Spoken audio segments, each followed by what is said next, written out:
Mula na nga sa Edinburgh, ibinida dito ng magandang Haponesang host ang ating kababayan na 7-footer na si Kai Sotto. Alamin natin dito kung bakit at gigil na muli itong makapaglaro sa Japan B-League. Balik laro na, tuloy-tuloy ang kanyang mga basketball activities. Isa-isay natin yung pag-usapan para sa ating video na ito.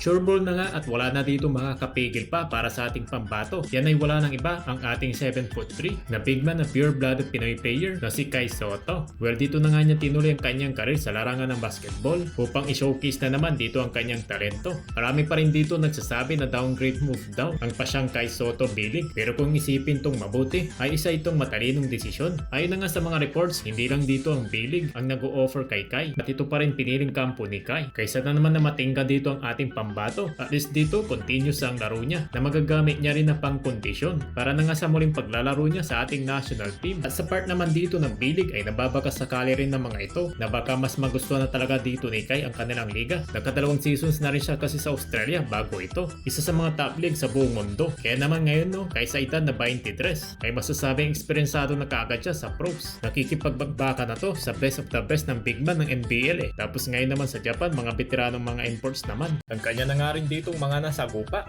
At alam ko naman sa inyo ay marami na nga rin dito nag-aabang na rin ng mga balita patungkol na nga dito sa ating kababayan na big man mula na nga sa bansang Japan. At ito ay nagfo-focus na sa kanyang mga basketball activities upang ito ay manumbalik na sa kanyang kondisyon sa mga laro. Matapos na nga dito ang mahabang panahon ng kanyang pagpapagaling at may mga bali-balita na nga rin na dumadagdag na daw itong si Kai sa kanilang mga ensayo sa Japan. At sa mga latest post na nga dito ni Kai Sotto at ng personal trainer nito ay makikitang nasa court na naman itong si Kaiju. Sinyalis ito ng magandang progress na pagbabalik laro ng ating 7'3" na si Kai Sotto. At nasabi rin dito ni Kaiju na mino-workout niya ang kanyang mga outside shots niya. Maglalaro muna siya sa B-League ng Japan bago ito bumalik sa ating Gilas Pilipinas. Para sa FIBA ng Nobyembre, kailangan natin talaga siya sa ating national team dahil matitindi ang ating mga kagrupo na masasagupa mula na nga sa liga ng FIBA. Kabilang nga dyan ang national team ng Australia at national team ng New Zealand. So dapat lang natin ito paghandaan, hindi ba?